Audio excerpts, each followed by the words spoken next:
দর্শক, ভারী বৃষ্টিতে ফসলের ক্ষয়ক্ষতির আরও খবর জানাতে সুনামগঞ্জ থেকে বিন্দু তালুকদার ও হবিগঞ্জ থেকে সরাসরি যুক্ত হচ্ছেন সহকর্মী শহীবুর রহমান। প্রথমে যাব সুনামগঞ্জের বিন্দুর কাছে। বিন্দু, অতিবৃষ্টি আর পাহাড়ি ঢলে এখন পর্যন্ত সুনামগঞ্জের কয়টি বাঁধ ভেঙেছে এবং কত হেক্টর জমির ধান পানিতে তলিয়ে গেছে জানাবেন আমাদের।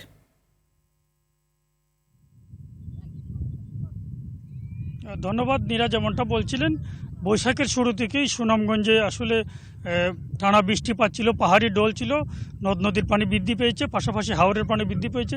ইতিমধ্যে সুনামগঞ্জের মধ্যনগরের 3টি হাওরের বাঁধ ভেঙে ফসল তলিয়ে গেছে। সর্বশেষ আজ ভোরে মধ্যনগর উপজেলার বোয়ালা হাওরের একটি বাঁধ ভেঙে হাওরে পানি ঢুকতেছে। আমরা স্থানীয়ভাবে কৃষকদের সাথে কথা বলেছি, উপজেলা প্রশাসনের সাথে কথা বলেছি, কৃষি বিভাগের সাথে কথা বলেছি। কৃষি বিভাগ উপজেলা প্রশাসন দাবি করেছেন এই বোয়ালা হাওরে মধ্যনগর এবং নেত্রকোনা জেলার কমলাকান্দা উপজেলার 600 হেক্টর জমি চাষাবাদ হয়েছিল। 400 হেক্টরের বেশি ধান ইতিমধ্যে কাটা হয়েছে। তবে কৃষকরা দাবি করেছেন যে এই হাওরের বেশ কিছু ফসল রয়েছে যা বাঁধ ভাঙ্গার কারণে তলিয়ে যাচ্ছে। এছাড়াও সুনামগঞ্জ সদর, দিরাইশাল্লা, জামালগঞ্জ, তাহিরপুর, ধর্মপাশা, শান্তিগঞ্জ সহ বিভিন্ন উপজেলার বেশ কয়েকটি বড় হাওরে জলাবদ্ধতার ধান পানিতে তলিয়ে আছে। কৃষকরা যেমনটা জানিয়েছেন যে শ্রমিক সংকট রয়েছে, নৌকা সংকট রয়েছে এবং বৈরী আবহাওয়ার কারণে ধান কাটা যাচ্ছে না, শুকানো যাচ্ছে না, মাড়াই করা যাচ্ছে না। গত দুদিন একটু রোদের দেখা দেওয়ায় কৃষকরা একটু ধান কাটার চেষ্টা করেছিল, শুকিয়েছিল। কিন্তু গত রাত থেকে আবার বৃষ্টিপাত শুরু হয়েছে। সকালে বৃষ্টি ছিল, দুপুরে ছিল, এখন কিছুক্ষণ আগে বৃষ্টি থেমেছে। তবে এই মুহূর্তে ধান শুকানোর পরিবেশ নেই। আমরা জেলা প্রশাসনের সাথে কথা বলেছিলাম। জেলা প্রশাসন আমাদেরকে যেমনটা জানিয়েছেন যে ধান কাটার বিষয়ে মনিটরিং করা হচ্ছে। আরেকটি বিষয় জানিয়েছেন যে আগামীকাল সারা জেলায় কৃষকদের কাছ থেকে ধান ক্রয়ের অভিযান শুরু হবে। আর পানি উন্নয়ন বোর্ড আবহাওয়ার বিষয়ে আমাদেরকে যেমনটা জানিয়েছেন যে আরও 5 দিন সুনামগঞ্জ এবং সুনামগঞ্জের উজানে ভারী বৃষ্টিপাত হতে পারে, যার কারণে সুনামগঞ্জের সুরমা, কুশিয়ারা, বৌলাই সহ অন্যান্য নদীর পানি বৃদ্ধি পেতে পারে এবং আগাম বন্যার শঙ্কা রয়েছে। এতে ফসল হানিরও আশঙ্কা জানিয়েছেন পানি উন্নয়ন বোর্ড। কৃষকরা জানিয়েছেন যে টানা বৃষ্টিপাত হওয়ায় এখনও হাওরের অনেক ফসল রয়েছে, কাটা সম্ভব হয় নাই। এছাড়া যেসব ধান তারা কেটেছেন মাড়াই করা সম্ভব হয় নাই এবং রোদে শুকানো সম্ভব হয় নাই। রোদের অভাবে অনেক কৃষকের ধান ছাড়া গজিয়েছে। এই ছিল আসলে সুনামগঞ্জের কৃষকদের দুর্ভোগ। আমরা এখন চলে যাব আমাদের হবিগঞ্জের পরিস্থিতি জানবো। সেখানে আছেন আমাদের হবিগঞ্জের প্রতিনিধি শহীবুর রহমান, সহকর্মী শহীবুর রহমান। আপনাকে ধন্যবাদ। আপনি যেমনটা বলছিলেন, সুনামগঞ্জের ন্যায় হবিগঞ্জ একই সমস্যার সৃষ্টি হয়েছে।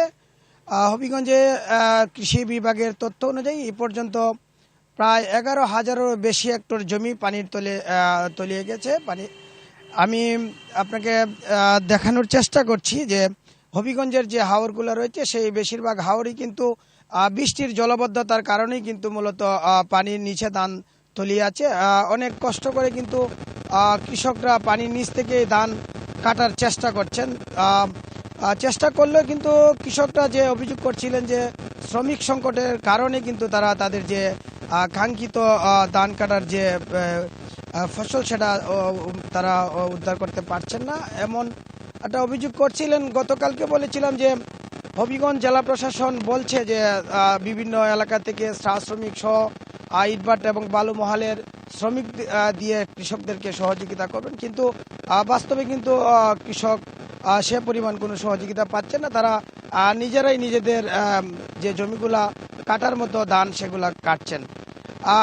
আমি পানি উন্নয়ন বোর্ডের কর্মকর্তার সাথে কথা বলছিলাম। উনি বলছিলেন যে আমাদের যে নদীগুলো রয়েছে মূলত সেই বৃষ্টিপাত একটু কম হওয়াতে নদীগুলোর পানি অনেকটাই কমছে, কিন্তু কুশিয়ারা নদীর পানিটা বৃদ্ধি পাচ্ছে। যেহেতু সুনামগঞ্জে প্রচুর পানি হচ্ছে সে কারণে কিন্তু কুশিয়ারা নদীর পানিগুলা বৃদ্ধি পাচ্ছে। জেলা প্রশাসনের পক্ষ থেকে যেমনটা জানিয়েছিলেন যে হবিগঞ্জের যে ক্ষতিগ্রস্ত কৃষক হয়েছে ইতিমধ্যে তাদের তালিকা করার কার্যক্রম শুরু হয়েছে। তারা আজ পর্যন্ত যে তথ্য দিয়েছে তারা 19,000 প্লাস কৃষকের যে ক্ষতিগ্রস্ত কৃষকের তালিকা ওনারা তালিকা করতে সক্ষম হয়েছে। আমিরা এই ছিল আমার কাছে হবিগঞ্জ থেকে বন্যা পরিস্থিতি নিয়ে সর্বশেষ। যে আপনাদের দুজনকে অসংখ্য ধন্যবাদ।